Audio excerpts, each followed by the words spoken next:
So today's guest on a kind of collaboration is Jahnavi Jethmalani. We met at Purple Valley Goa, probably a number of months ago, right? And we had a really good conversation. So I'm really pleased to welcome Jahnavi onto the podcast to further our conversation or go over some of that ground again if you haven't heard it. Welcome, Jahnavi. Thank you, Adam. I'm really excited to be here.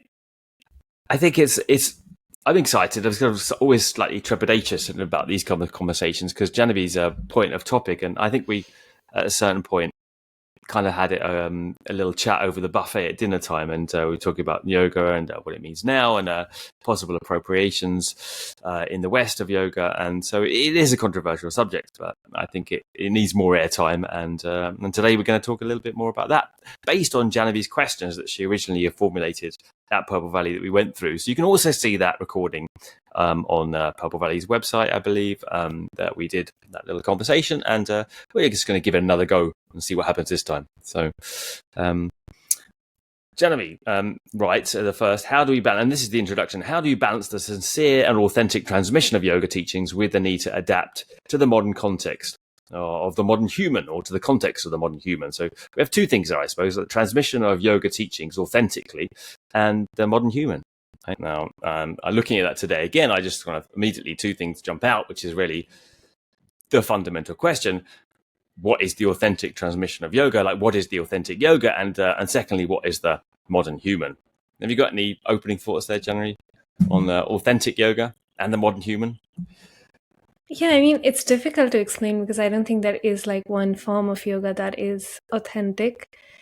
And I think ever since yoga began to be taught in the West, it was adapted to suit the context of the West.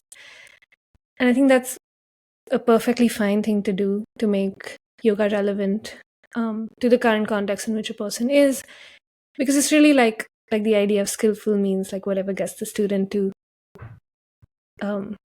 imbibe the essence of the teachings. But yeah, I mean, I know it gets complicated when it goes too far from its roots, and then you don't know where the ideas have come from. And so I think that's where kind of the discomfort comes for a lot of Indians, because it's kind of like some of the ideas have left India, probably like it originally obviously taught by Indians, but then it's kind of like traveling through kind of like a Chinese whispers thing, and then coming back, and we don't recognize some of the ideas anymore. And so, yeah, putting it politely. Yeah. And I completely see the need for teachings to be adapted. I mean, even like for us in India, the way that yoga was taught even like 50 years ago may not work.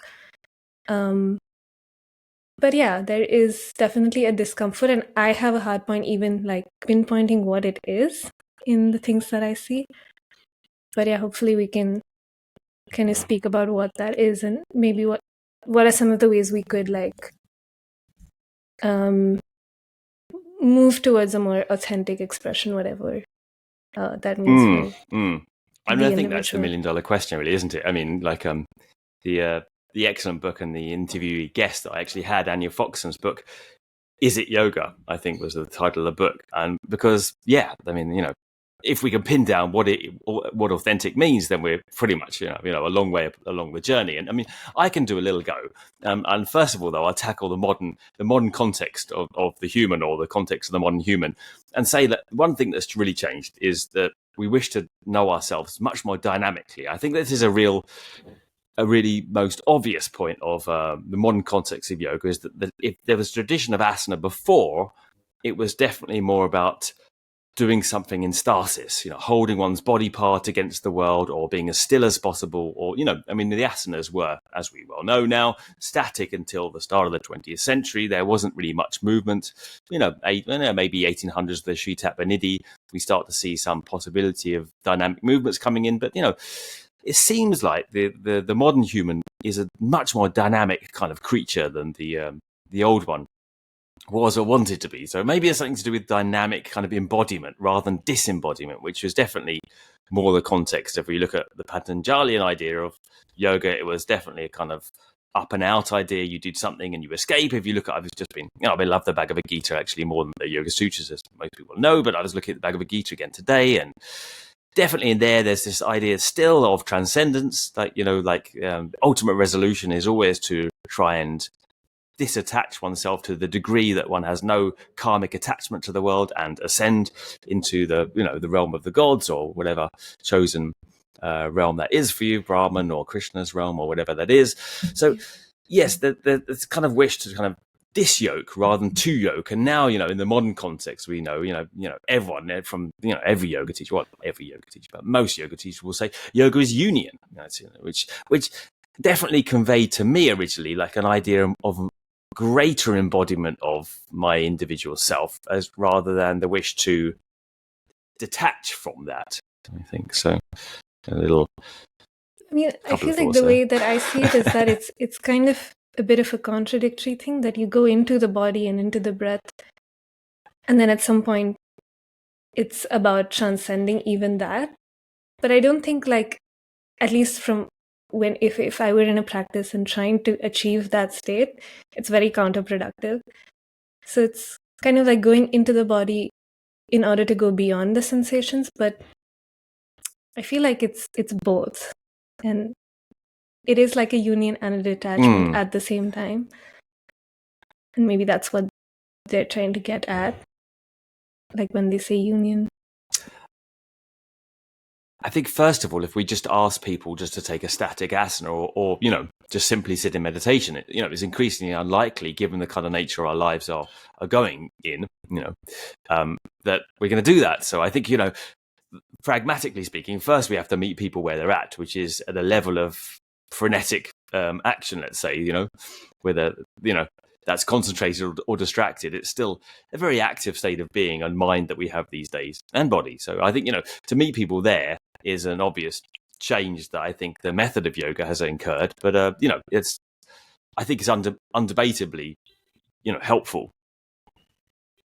I think the problem arises if you, like, I completely understand that you have to meet the person where they are. And most people, initially the physical practice is a great way to just get something through or create a certain change in, like, your state of mind, and it's extremely valuable. But I feel the problem comes if that just becomes the only thing, the only way that you're interacting with yoga. And I feel also like I see that as one responsibility maybe of a yoga teacher, is that at some point the student probably is ready to maybe go beyond or just explore different aspects of yoga which their physical asana has prepared them for. And just, like, I think that even that basic, just a small introduction or a push for the student to go and, like, maybe read the Bhagavad Gita or the Yoga Sutras, or to just, like, open some kind of inquiry beyond, like, oh, this is what my asana looks like, this is what I want to get, this is. Do you see it as framed within the Indian context? Do you think it, because it came out of India in this current, because my feeling is, if I was going to preface this, is that we have this methodology which is very well put in, in certain kind of Indian texts, but does it need to be now framed to the student, go and read Bhagavad Gita, or could they not read something, a modern iteration, or would that not be yoga then? I think it's fine for the student to kind of find their own, whatever texts resonate with them or don't resonate with them, whatever helps them at different points in their journey. But I do feel there is a value in going back to the original text, because, like we were speaking earlier, you don't have a starting point then for, what do we ground the practice and the sadhana in? Because then, I mean, the danger is that then you can ground it in anything and any ideas, because it's a practice that, like, has so many different benefits or so many different ways of integrating it into your life, that you could literally ground it in so many different philosophies and ideas. And then that's when the idea comes that, okay, then what even is yoga and where does it come from? So I do think there is value in grounding it, as we talked about, at some point in the original text. Like, if you are a student or a teacher, to like make a sincere attempt to understand the text and then decide, for yourself what what place they hold for your practice. I think one confusion for me is that the Yoga Sutras has taken, the stage to such a degree that it's pushed everything else out almost. And, and now we have yoga taken in a very specific way, whereas as well as I that yoga has evolved in many different facets and many different even different aims. Let's be honest. I mean, the tantric evolution of yoga was to gain a body of power and light and even be immortal, right? So that's different to Patanjali's idea of kind of basically ceasing the mind and then kind of ceasing to be altogether, almost, really, if we're honest. So I think there's that it has been different things in its evolution. I would offer, if we're looking at it, my feeling is that you've got something which is an aim, and that aim has to be for it to be called yoga. This is my working definition, as I was thinking before we chatted. For the thing to be called yoga, and I think this could be, it's now still evident in the East, but I think it would have been there if you look at Gnostic. I mean, you look at the Gospels of Thomas, for God's sakes.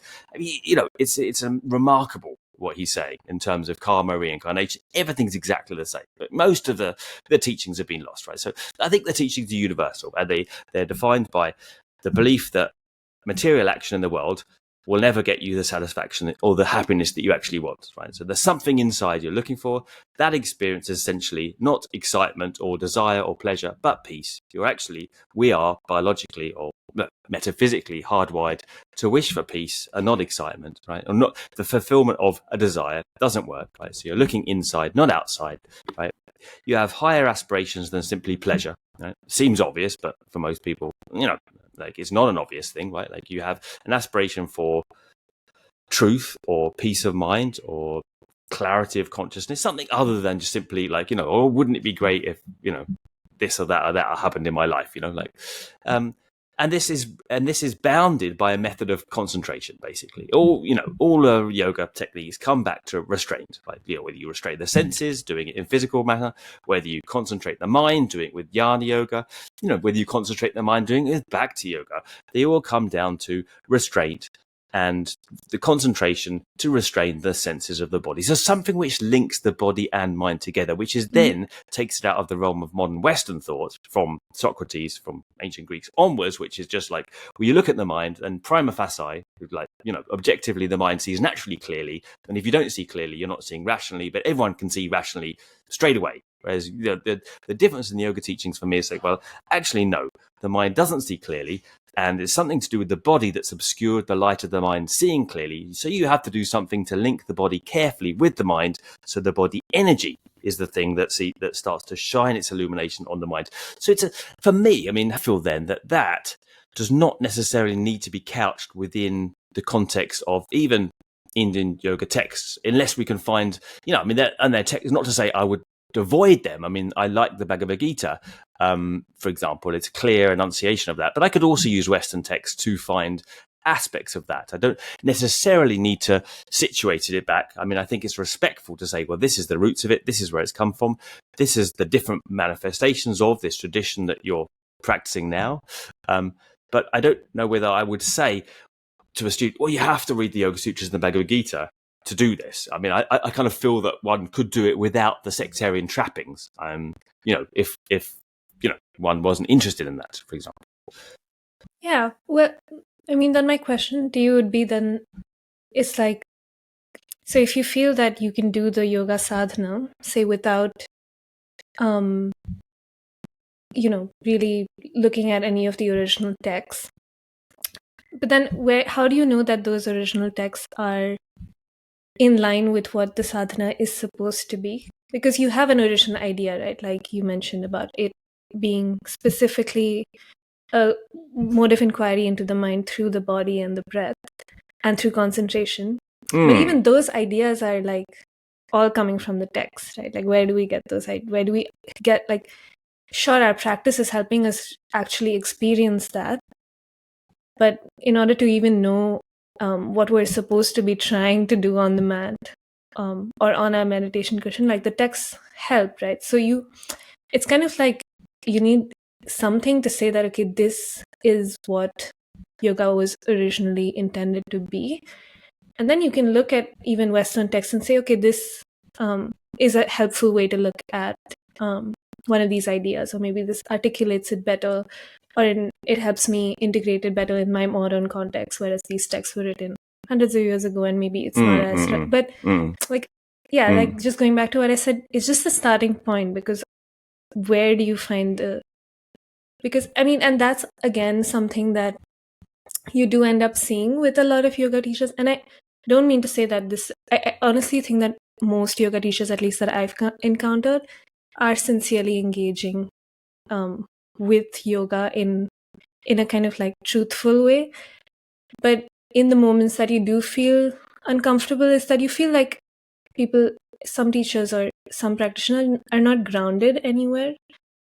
And so, having some, and even if it's not like, it's not to say that you have to read the Yoga Sutras or the text, but there has to be an anchor of some sort. And, where do we find that? Yeah. I mean, don't get me wrong. I think the text, there's many texts that are very clear and helpful in guiding this. I think we can find it also, as I mentioned, the Gospels of Thomas. It's there. The Tao Te Ching is the Chinese Taoist text. It's there in that. I hazard a guess we could find it in other places. But yes, I mean, these texts, are obviously helpful. But my concern is, if I come across as at all, thoughtful about this matter, is that it's easy to get kind of caught up in the cultural context and distracted from the ultimate aspects, which are, simple and shared, I think, with any spiritual tradition in the end, right? So what you see is learning, like things like taking on aspects of Indian, you mentioned it in your write up here, the wearing of all the mala beads and all this stuff, right? That's easy to get caught up in the trappings rather than the essential aspects of it, right? Even I'd say, chanting the Yoga Sutras, yes, it might concentrate the mind, but, is it necessarily the best way to go about things? I think there's a culture there which is very particular and maybe distracting for the modern Western practitioner. Yeah, I do agree with that. I think there is a balance. I think it's I think that the problem comes is when you take the culture to become an identity of what you're doing. So if I practice yoga, then I also have to, wear the clothes and look a certain way and have the beads and the whole setup and the costume. And of course that can be distracting, because then it's like and it can of course take away from the actual lesson, because ultimately yoga is not about anything that you do externally. So I do see that, but that's also not to say that the culture has no relevance in a modern day kind of expression of yoga. Go on. And again, I don't fully know where the in what is the right expression of the culture in a modern, very global form of yoga. But I think really, at least for me, even when I'm just meeting people from different cultures coming to India and practicing yoga, and they do kind of ask me, they're like, does any of this make you feel comfortable? Because there's teachers from the West and so many students from the West, and it actually doesn't make me feel uncomfortable, because at least for the most part, I'm seeing people who sincerely are being they're open to even what India is today and what people are like. And it's just that kind of sincerity that, okay, this practice really helps me. And they're not trying to just do the convenient thing or take what they can and what's going to benefit them, and leave out the stuff that's uncomfortable or difficult to look at.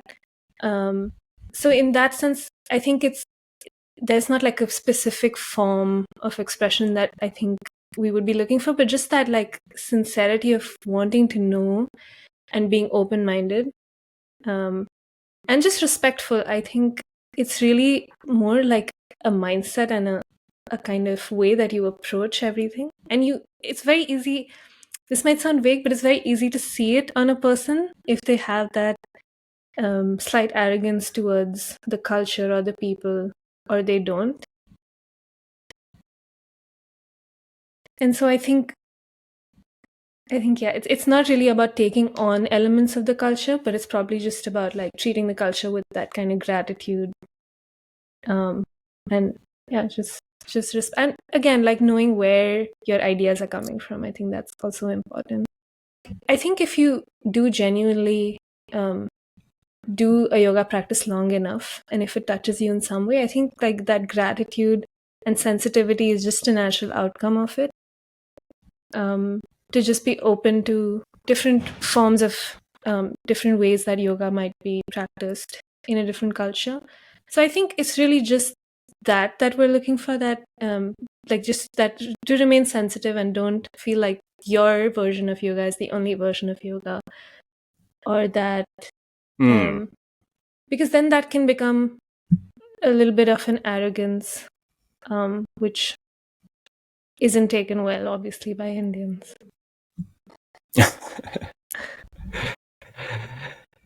Yeah, there's so many different things that can be said about this. I think, and one thing that really attracted me at the start was, I mean, to be honest, although I've somewhat potentially argued the contrary, was the culture and the context of the practice. And so the two things were kind of almost, and for many people, I think, bound up in one, where, you start having a great interest for the culture of India, even though, you didn't get into yoga for traveling around India necessarily. You go and you start to have this kind of, and it kind of infiltrates the yoga, and it gives you a kind of, I think, because we're emotional beings and we're not just kind of approaching it, okay, yoga is mind control, blah, blah, and because the world is essentially suffering, and so therefore you have to look within and still the mind and restrain the body. I mean, that's very dry. And I think, so I think you have to put some context around it, and that's where obviously the Indian tradition, and people do it beautifully, because there's a context that happens all day around something which is rather theoretical in when it's spelled out like that. And I think that's what people often really like and actually appreciate. To argue the other point of saying it could be distracting, on the other hand, it could easily provide a motivation, because all you're really looking for is a motivation for continued inquiry, really. Looking, because there's nothing special there, as I say. I mean, if you look at the text, they're not saying anything super complicated, really. Just look at life clearly as it is and make up your mind. Like, how is it that it's actually working out for you? Is your current motivations for pleasure in the future actually working for your peace of mind? Do you actually really enjoy those things when you get them anyway? And can you ever control life to make sure you get them all the time? No. So looking at life clearly, and do you die? Right? Do you die and then get old and suffer other things on the way? Yes. Right. Are those worse potentially than the small points of happiness that you get? Yes. So, having looked at all those things clearly, one can make, without, ever having gone to India necessarily or done any japa, one can make one's decisions. But it's really helpful to keep motivated on the quest of looking clearly, to have some kind of other emotional framework around it, because we are emotional beings. So I think we are supported on the quest for developing the wish to look clearly through some kind of daily emotional framework, emotive framework. Right. And I think in the modern context in which we practice yoga, it's nice to have that social element, like you said, the emotional element to it. Or and I think for a lot of people, coming from the West, it can be even helpful to kind of go into like the food, or exploring the places, or the way that people live. But I actually would want to ask you, like, when you first traveled to India, were there aspects of the culture that you felt helped with your yoga sadhana? Because, I mean, if you were to think about it kind of logically, if yoga has been a part of people's lives for so long, then it kind of, everything supports it, the way that the society is formed, or the food, the spaces in which yoga is practiced. So did you ever feel that coming to India? You sound skeptical. No, I'm just curious, because I mean, I started it when I was 19, and I lived in the Indian area of London at that time. So, I was not unaware, let's say, before arriving to India of Indian culture. I had an Indian girlfriend, in fact, who probably was and became a Hare Krishna. That's actually how I got into yoga in the first place. So I was very ensconced in the culture before I ever touched an asana or heard of any kind of more modern interpretation. Actually, and it really attracted me. On the other hand, I kind of still feel like, one of your other questions needs to be talked about. How would you contextualize it to the student? And obviously I'm in the position of a teacher. So you say, what responsibility do you feel towards the traditions and the teachings of yoga in what you wrote out originally to interview me at Purple Valley? So what would you talk to your students about? How would you contextualize, and it's a question that's intrigued me ever since, to be honest. Like, how do I contextualize this without making them potentially overly distracted on aspects that maybe might distract them, rather than just simply looking at their consciousness themselves? Mm-hmm. It's about honesty, and those other things can easily take the place of just looking at life honestly. Do you see what I mean? Like, I'm not saying Yoga Sutras isn't helpful to still the mind, for example, chanting it, but I did it myself for many years in place of just looking clearly at the way life was, right? Mm-hmm. And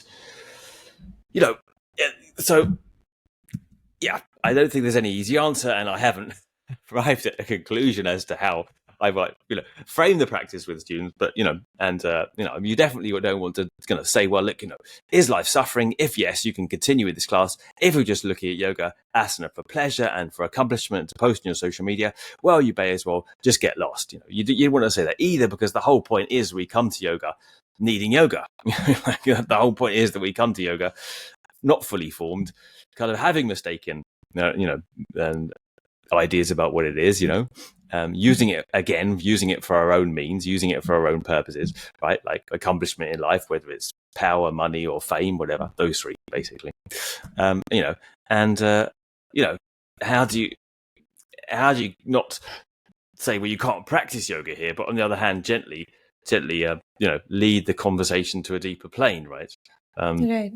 Yeah, especially in the current context of social media, which you mentioned so well when you say about other people doing yoga for abs or yoga for a core or all this stuff. It seems to be then just distracting the idea completely from anything else.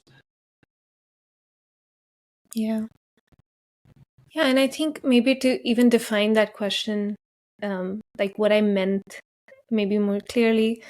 So like, say you have a student who's come initially just to do some physical asana. Maybe they just want to be stronger, they want to feel better, and that's all great. And then they practice it every day, and then they start to kind of feel that, okay, there's some kind of change in the way that I'm seeing the world and I'm seeing myself, or something seems to be happening, and they're just like curious, and they're trying to like maybe understand what they could explore to just understand that, like, what's happening inside of them a little better.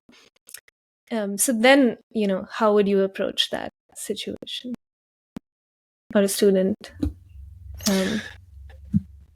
Yeah, that's what I was saying. I mean, you kind of go back to the original idea of the Patabi Joyce quote, practice and all is coming, or, it's just 99% practice. I mean, kind of like, because people have got all these ideas, and you can kind of imagine people going up to them and going, well, you know what, like this or that, or, should it be like this? He's just like, well, just do it for a long time. Just do it for quite a long time consistently.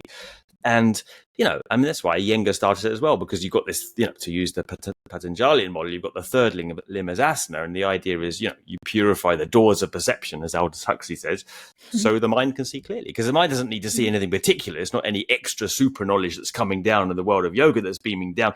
Oh, now I know, I think it's easy. And I certainly believe that at the start, right? Enlightenment will be some extra knowledge of something. Whereas actually, enlightenment is just removal of bad knowledge, of wrong knowledge, or removal of most wrong knowledge, really. So, the idea in the first place, do something long enough in the body is seeing, a little bit, colloquially, a little bit less fidgety, a little bit sturdier, a little bit more stable, and, start to see a little bit more clearly in their mind. What was your original question? I mean, I think to go back to answering that the question, I feel like I can start to do it in the very realm of physical movement itself, right? So instead of pushing people into a posture in terms of accomplishment. I don't do that. I try and find that they can have an integrity in the posture, whatever posture they're doing, through balancing opposing forces. So immediately the question is begged in another direction, pointed inwards rather than pointed outwards, because, not just Ashtanga, I think in Iyengar and any, you have the idea of progression. Everyone wants to progress the practice in a way that, is demonstrably more advanced, right? So if you start to look at trying to get someone to feel balancing forces in the body, I think that tends to encourage someone towards a different application of the whole thing, right? Yeah. Because there's no real use for that. I mean, like you could practice, doing this balancing of opposing forces. You might get better, but it's not like, well, now I'm chasing a carrot to get to X to Y. It's like, well, now I'm trying to feel something in any posture that I'm doing. Yeah. And I mean, yeah, just as you were talking, I was also just thinking of different teachers that I've practiced with. And it is true, like there are some teachers, it's not that they're saying anything specific, but they just take you to a deeper place, or, make you kind of go some places inside your mind, or push you towards certain forms of, looking at yourself. And it happens, yeah, I don't, yeah, it doesn't happen through like saying something to you, but I think it's just the space that they create, or even the way that they are in their practice, which again doesn't help, when we're having a conversation like this, because then how do you define that? Like, what is the kind of right conducive space to create for like a sincere inquiry into yoga for a student? Because at the same time, there are people, like we mentioned, doing yoga and just the physical asana as well. But then their end goal is like, you can just see it, when you walk into the class, that everyone is just there for, creating a certain type of body, or and I don't think there's anything wrong with like having that as your goal or intention. But then, yeah, there's something problematic if then that's the only version of yoga that they're imagining or thinking of. So yeah, so I guess my question was more that how do you create that space of sincerity and authenticity? And yeah, I'm not a teacher, so it's difficult for me to know what the teacher is like doing consciously or unconsciously in the space.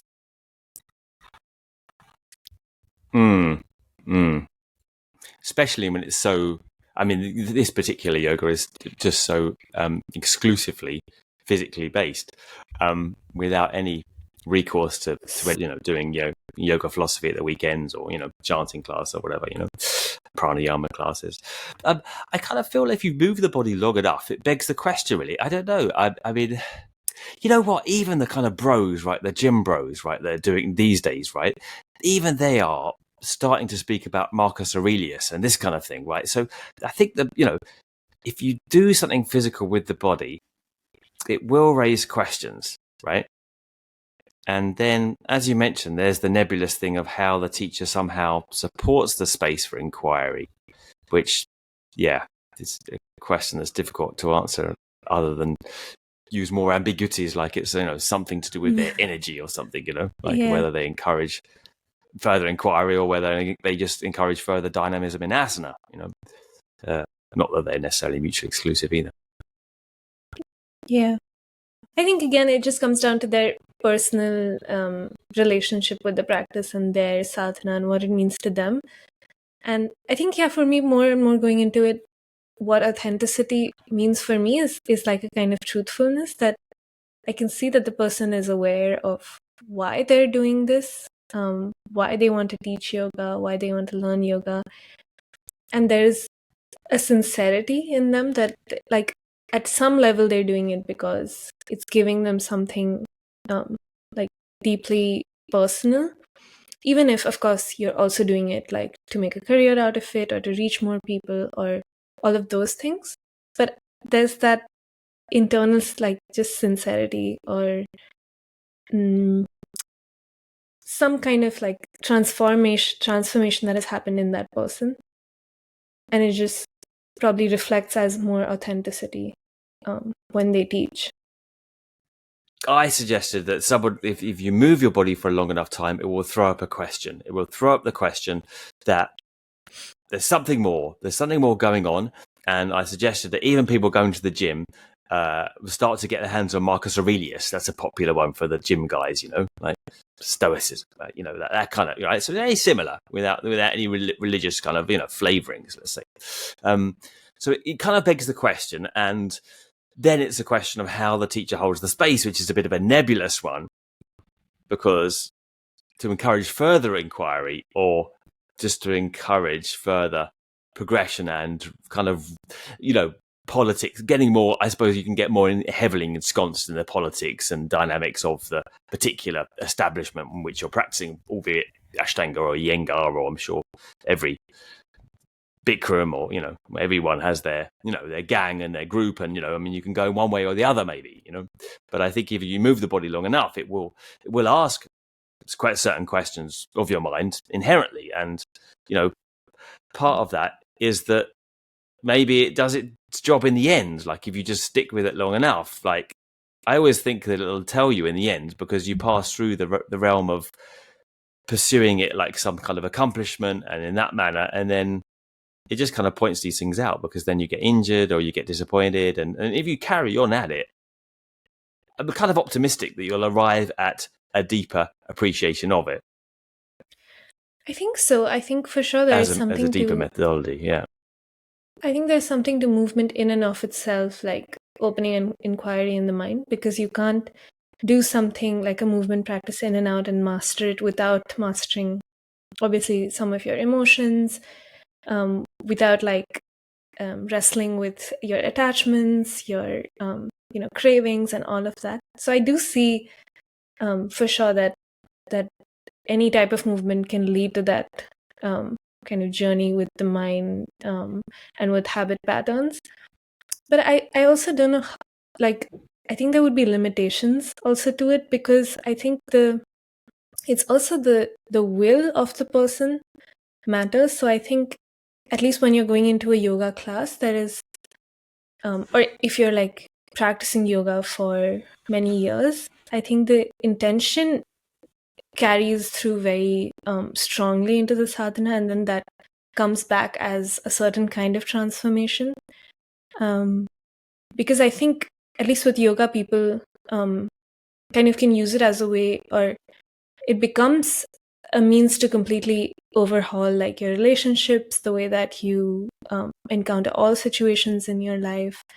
And I'm not sure if like other kinds of movement, without having that support of that daily kind of intention and that will, which kind of the yoga, the idea of yoga creates within you, I don't think it can really lead to that kind of like a pervasive, a kind of more in that intensity of change. All-pervading kind of approach to life. Yeah.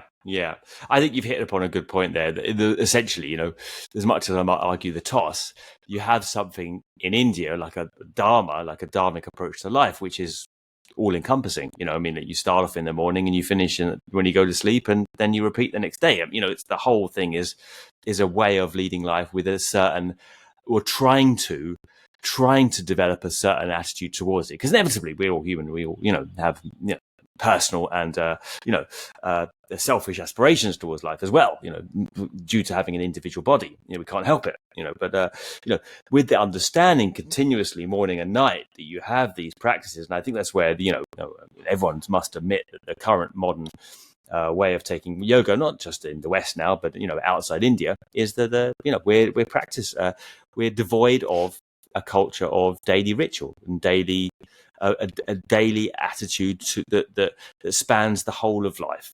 So people get obsessed with the asana because it's like, well, that's all they've got. And I think that's where the Indian people naturally have a better chance at things. Because it's like, well, you don't have to obsess with asana because you've got all day to work on this intention, right?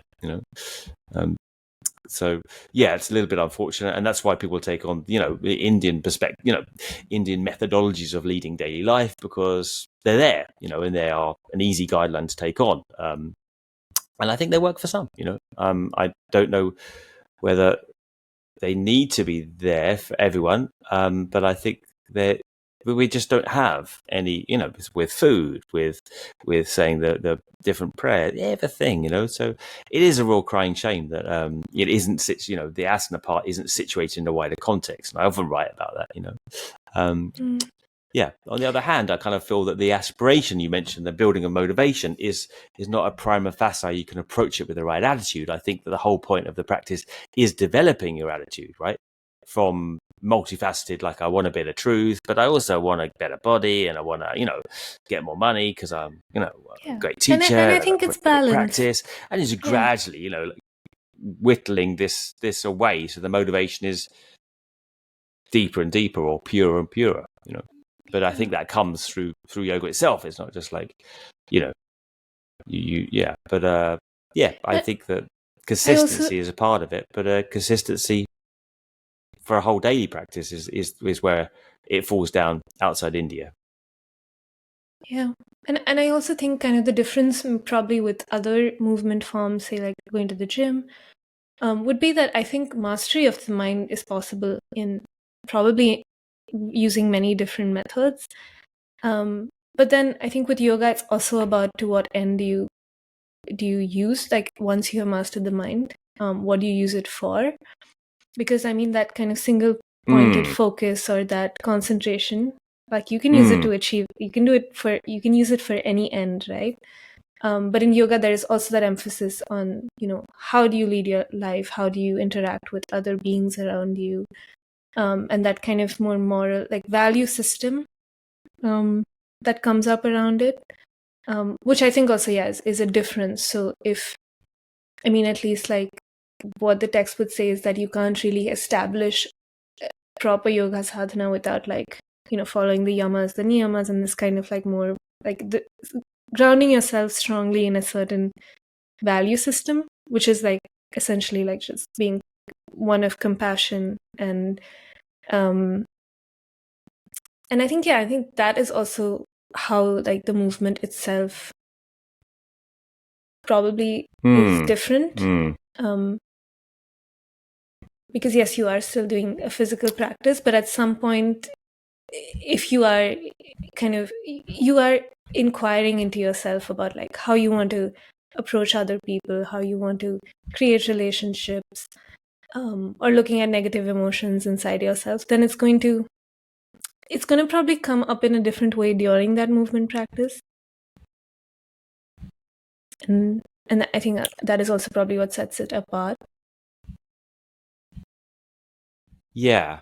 I'm just thinking though, like it's kind of like, well, you can't just get people to accept those things either, can you? It's like, well, you're doing yoga now, so you have to, realize that non-harm is, and not being violent to people you don't like isn't a good thing, like, or, you've got to be truthful because now you're doing yoga. It's like, I just got to like think there's no more reason why those people would accept those, that's the case than someone in the gym in a way, right? I mean, I think what differentiates it, if I come back to something more tangible, is that when you're doing the asana in this particular modality, they're all based on moving the sacrum area and then further than that, stimulating the general nerves around the spine. And so if you don't get in playing football or, rock climbing generally so much, or, lifting a weight over your head, So I think that there's something tangibly unique to be said about these particular movements that do something different to the physiology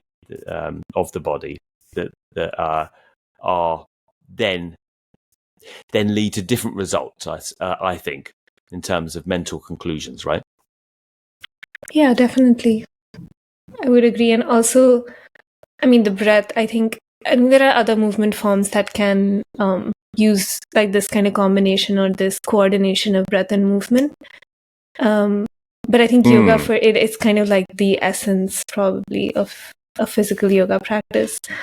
And yeah, that gives you like it just opens up a completely different space, right? When you're doing something extremely uncomfortable, to have the breath as a way to move into a different space. And again, that, I mean, it's I haven't practiced anything like as much as I probably practiced like physical yoga asana in terms of other movements, but yeah, without the breath, you can never access that, kind of slightly more subtle space inside the body, or that different way of just feeling the same sensation, you know, before you have the kind of grounding of the breath and after you have the grounding of the breath. Everything changes, I feel, in the like in the experience of the definitely the physical. Yeah.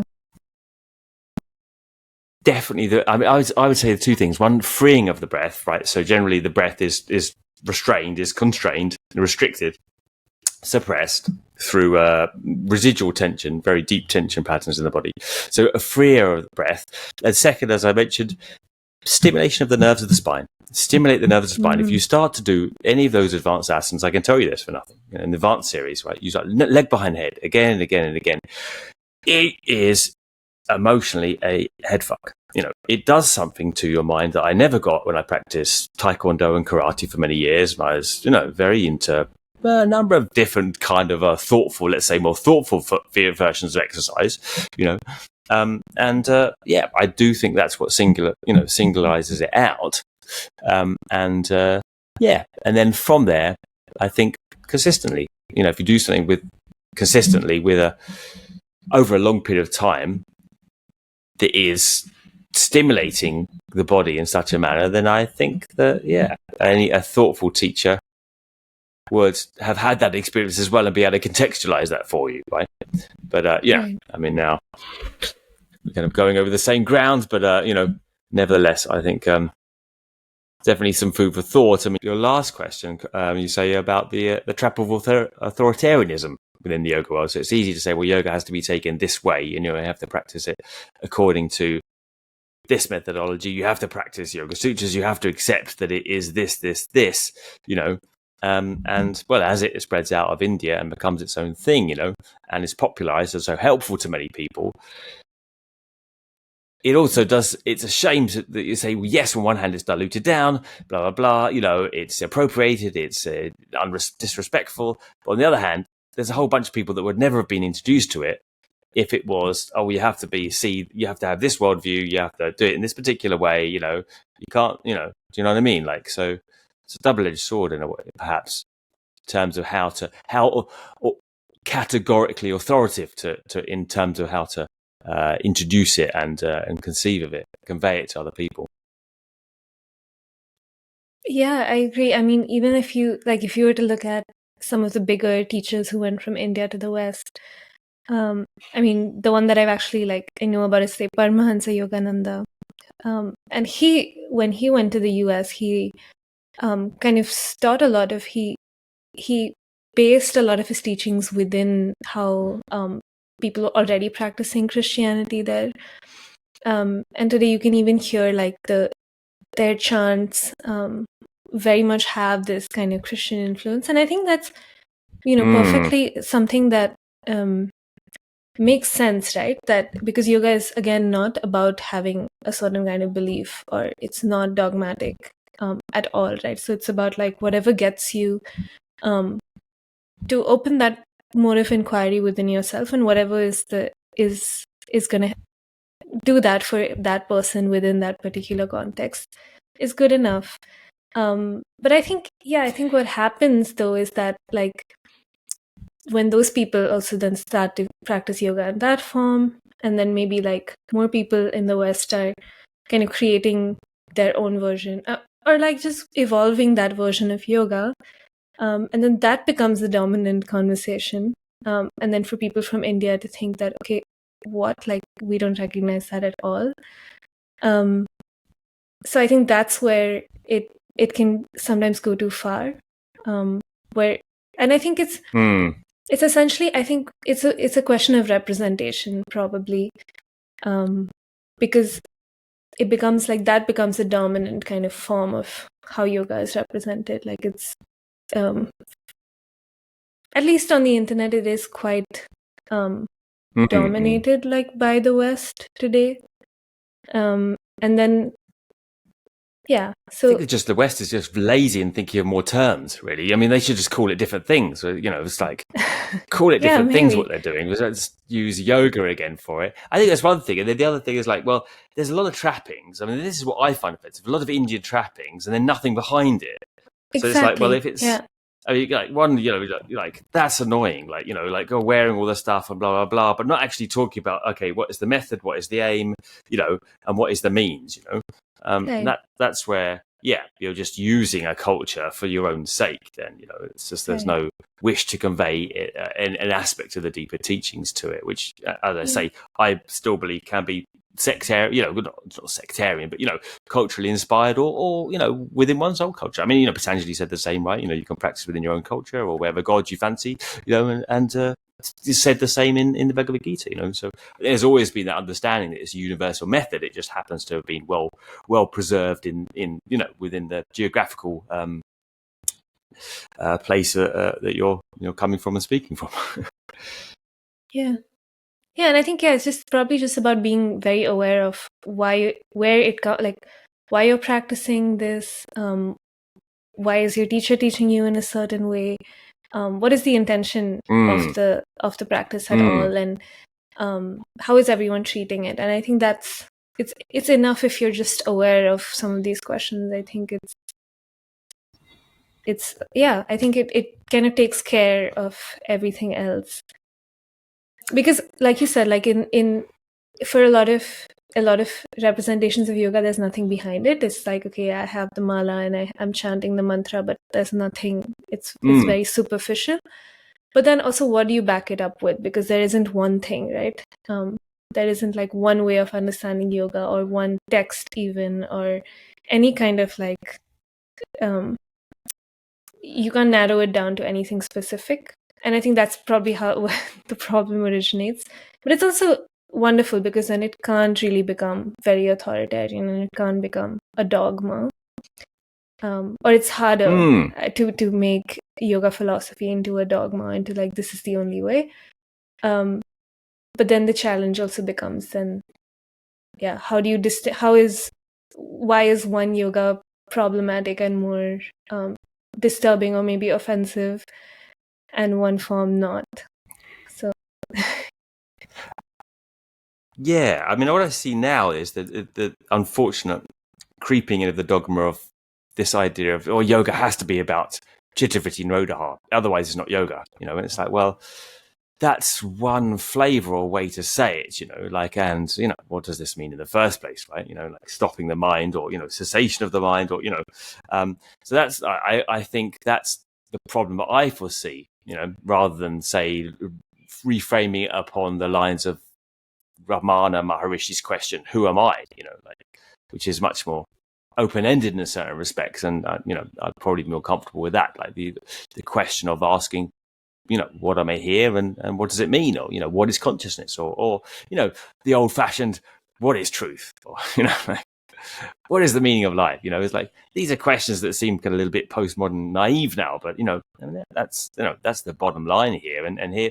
But here we still have in this particular tradition, and a whole bunch of text around it, inspiration and, clear ideas around a methodology towards going about looking for that, right? Which is unfortunately kind of glossed over with a lot of the imagery nowadays to leave a product or or business, but that's always the case from Jesus's times, really, say the people selling stuff in the temple and all that. So I guess it's just the nature of people, really. But I guess we'll have to draw this to a close now, but it's been a fantastic chat with you. Yeah, I really enjoyed that. I don't think we've solved anything, but maybe we've raised some more issues. I don't think so. But I think it is important to just have more just open conversations about it, without worrying about offending someone or saying something wrong. Because I think the more we can have these kind of cross-cultural conversations, the just the better it's going to be for everyone. Yeah, I think that's a really important point. I mean, I'm just out there because I'm, but I I'm kind of used to having shots taken at me. But, I think it is a real concern for many people. I don't want to open my mouth because I might say the wrong thing and I might, get cancelled or offend people or, blah, blah, blah. And, it's a real shame because I think this inquiry on both sides, there needs to be more interest and inquiry on, outside India. And I think in some respects, although it is really annoying for the Indians, I think in some respects there also needs to be just some understanding. Okay, these people are going about it right, but let's not just shoot them down, and rather than try and encourage them a little bit. You're not you're not ignorant or wrong or need to be I think strung up also, for this. You just look a bit further. Yeah, definitely, and I think it goes both ways. Also, like if you have an Indian, say, who expresses something towards you, it's also about like being like, okay, why is this making them uncomfortable? What is their kind of perception of yoga that maybe I am disturbing? And it's not really about like one is wrong, one is not wrong, but it's also just like just listening, I think, would go a long way. Yeah, at both ends. Well, yeah. That was the purpose of our conversation anyway, and I hope that somewhat gives an example of different possible perspectives, and hopefully listening on both sides. Although I have been known to be said to not be a great listener, but there you go. I hope you felt listened to and heard, and I do. Yeah, yes. good, and good, and yeah, I really just what remains to be said is how appreciative I am that you took the time to come on again and have this chat, and it's lovely to see you. And I'll be in Goa in a couple of months, so with Edwin Bryant in tow as well. Talk about the Yoga Sutras, my favorite book, and I know you're going to be there, so I think right. Very so excited. I'm looking forward to seeing you there, and maybe bring Edwin as a third wheel into the conversation as well. You never know. Yeah, sounds great. I look forward to it. Thanks for coming on, Jahnavi. It's been a pleasure. Thank you so much, Adam. Bye.